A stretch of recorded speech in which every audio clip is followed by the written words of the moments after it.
नमस्ते दोस्तों, स्वागत है आपका क्विज मोटिवेशनल स्टोरीज में।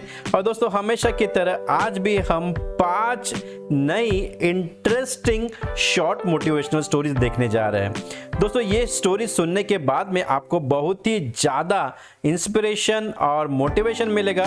तो दोस्तों, उसके लिए जल्दी से कर दीजिएगा इस वीडियो को लाइक। और यदि आप क्विज मोटिवेशनल स्टोरीज पर नए हो तो चैनल को सब्सक्राइब करके तुरंत यहाँ पर बेल आइकन प्रेस कर दीजिएगा।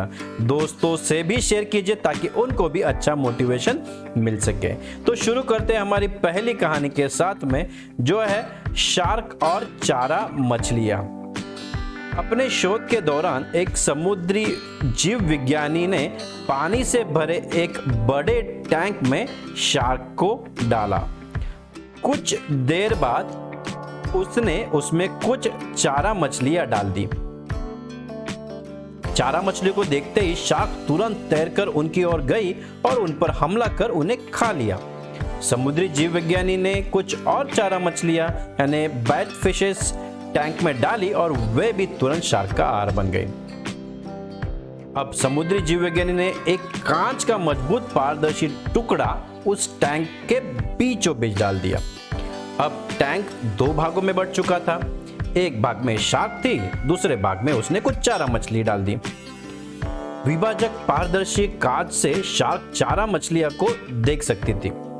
चारा मछलियों को देख शार्क फिर से उन पर हमला करने के लिए उस ओर तैरी, लेकिन कांच के विभाजक टुकड़े से टकराकर रह गई। उसने फिर से कोशिश की, लेकिन कांच के टुकड़े के कारण वह चारा मछलियों तक नहीं पहुंच सकी। शार्क ने दर्जनों बार पूरी आक्रामकता के साथ चारा मछलियों पर हमला करने की कोशिश की, लेकिन बीच में कांच का टुकड़ा आ जाने के कारण वह असफल रही। कई दिनों तक शार्क उन कांच के विभाजक के पास जाने का प्रयास करती रही, लेकिन सफल न हो सकी। अंततः थक हार कर उसने एक दिन हमला करना छोड़ दिया और टैंक के अपने भाग में रहने लगी।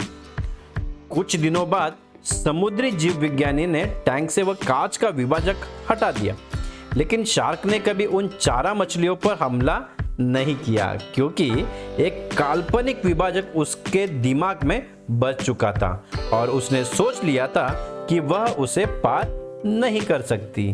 तो दोस्तों, इससे हमें क्या सीख मिलती है? जीवन में असफलता का सामना करते करते कई बार हम अंदर से टूट जाते हैं और हार मान लेते हैं। हम सोच लेते हैं कि अब चाहे कितनी भी कोशिश कर ले, सफलता हासिल करना नामुमकिन है, और उसके बाद हम कभी कोशिश ही नहीं करते, जबकि सफलता प्राप्ति के लिए अनवरत प्रयास आवश्यक है।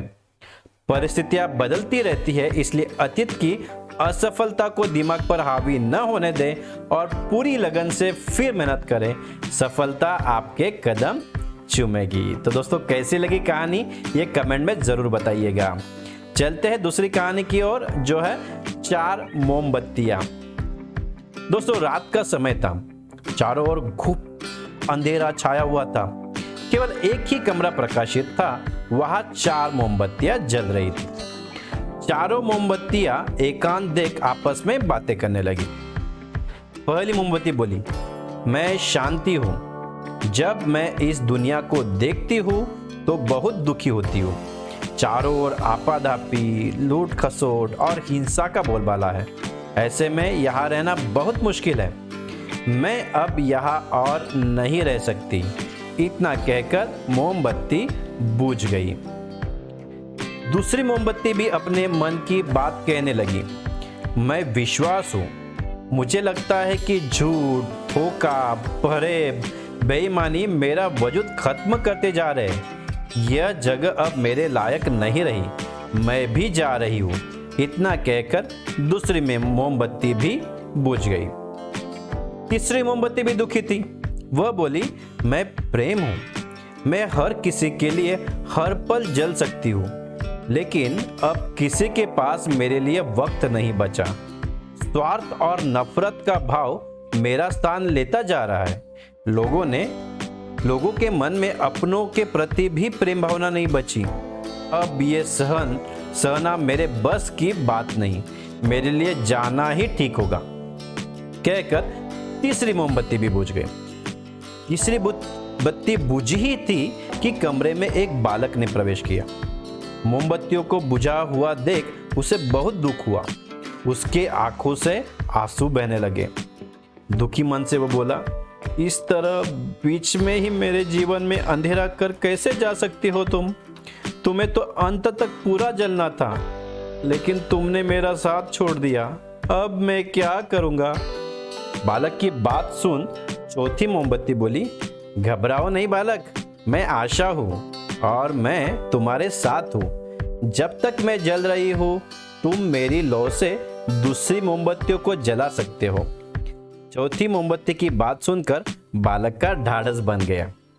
उसने आशा के साथ शांति, विश्वास और प्रेम को पुनः प्रकाशित कर लिया। तो देखिए दोस्तों, यहाँ से हमें बहुत सी अच्छी सीख मिलती है कि जीवन में समय एक सा नहीं रहता, कभी उजाला रहता है तो कभी अंधेरा। जब जीवन में अंधकार आए, मन अशांत हो जाए, विश्वास डगमगाने लगे और दुनिया पराई लगने लगे, तब आशा का दीपक जला लेना।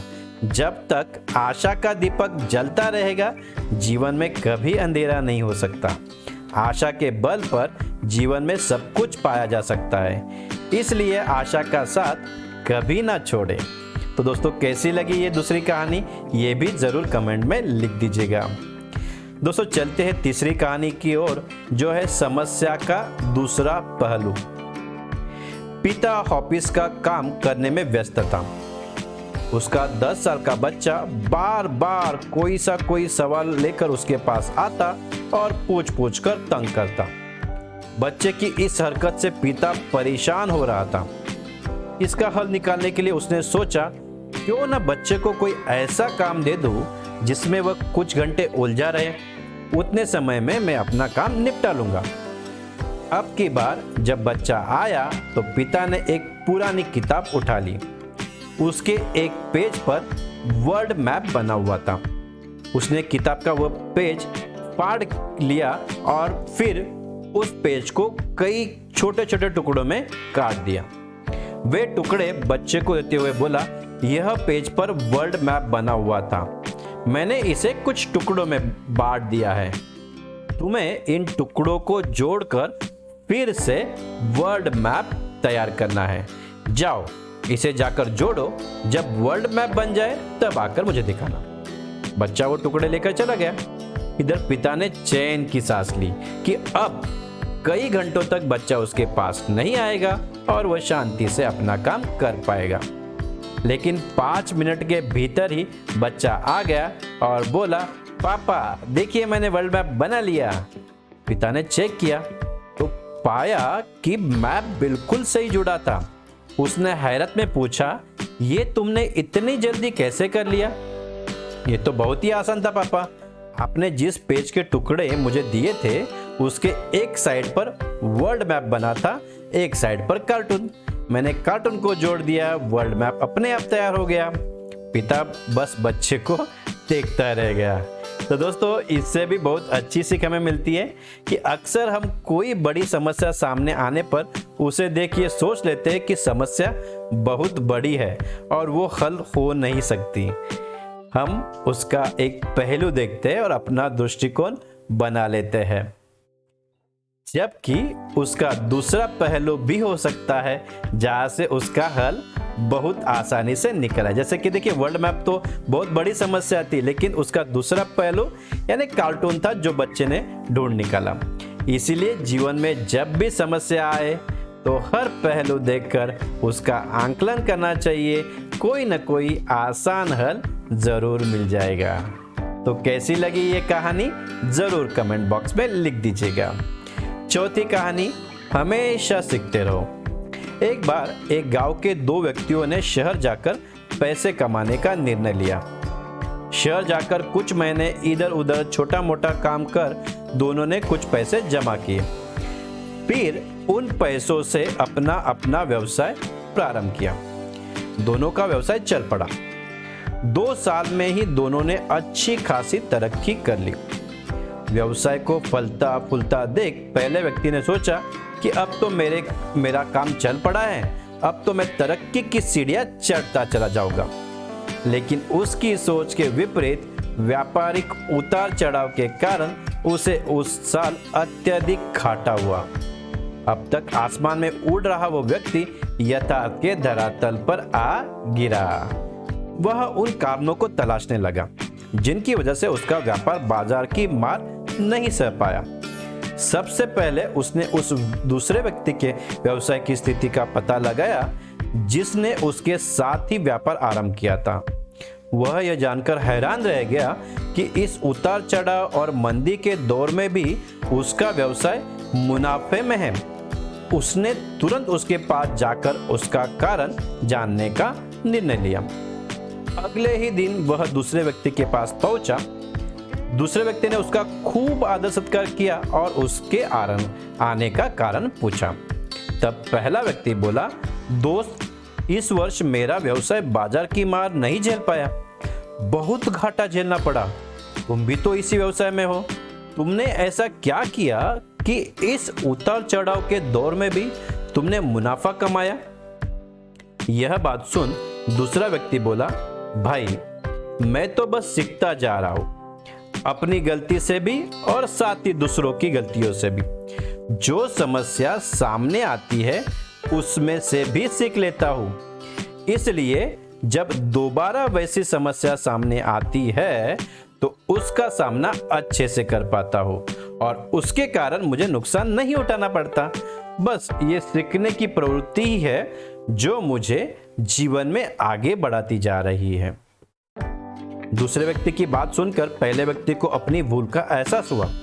सफलता के मद में वो अति आत्मविश्वास से भर उठा था और सीखना छोड़ दिया था। वह यह प्रण कर वापस लौटा कि कभी सीखना नहीं छोड़ेगा।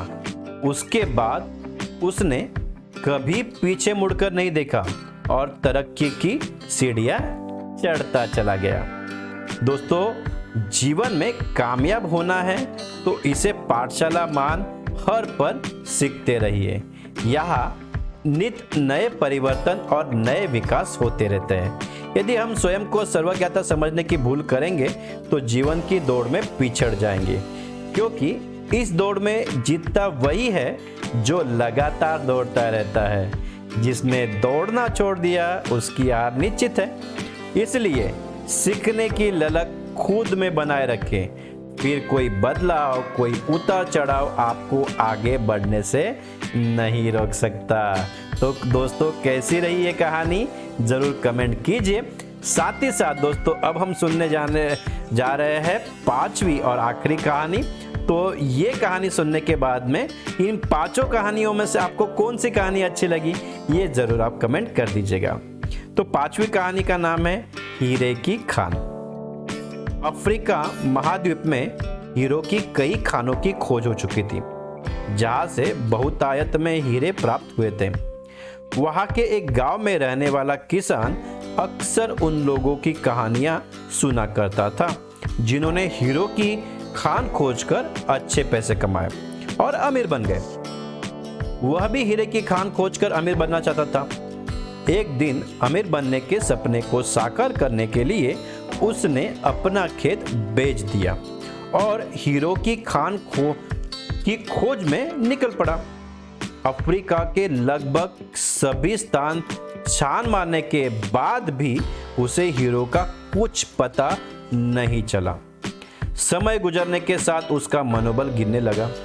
उसे अपना अमीर बनने का सपना टूटता दिखाई देने लगा।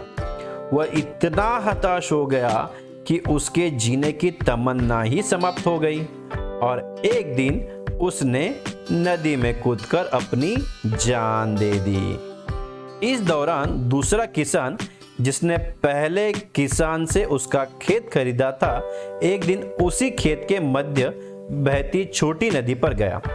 सहसा उसे नदी के पानी में से इंद्रधनुषी प्रकाश फूटता दिखाई पड़ा। उसने ध्यान से देखा तो पाया कि नदी के किनारे एक पत्थर पर सूर्य की किरणें पड़ने से वह चमक रहा था। किसान ने झुककर वह पत्थर उठा लिया और घर ले आया। वह एक खूबसूरत पत्थर था उसने सोचा कि यह सजावट के काम आएगा और उसने उसे घर पर ही सजा लिया। कई दिनों तक वह पत्थर उसके घर पर सजा रहा।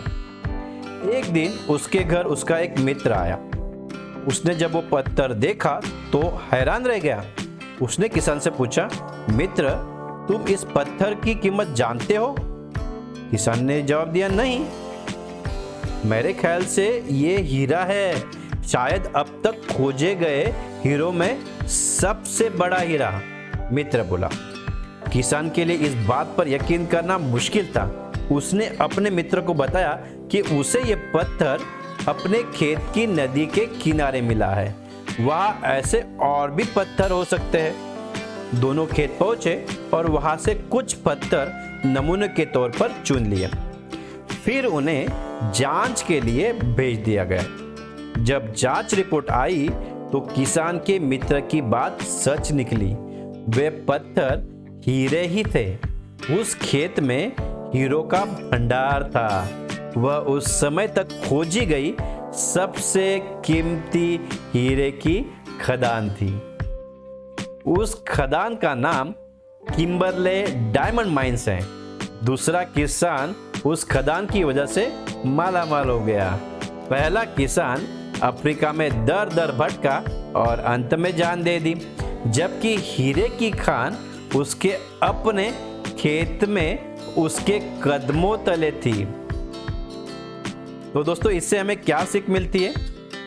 इस कहानी में हीरे पहले किसान के कदमों तले ही थे, लेकिन वह उन्हें पहचान नहीं पाया और उनकी खोज में भटकता रहा। ठीक वैसे ही हम भी सफलता प्राप्ति के लिए अच्छे अवसरों की तलाश में भटकते रहते हैं।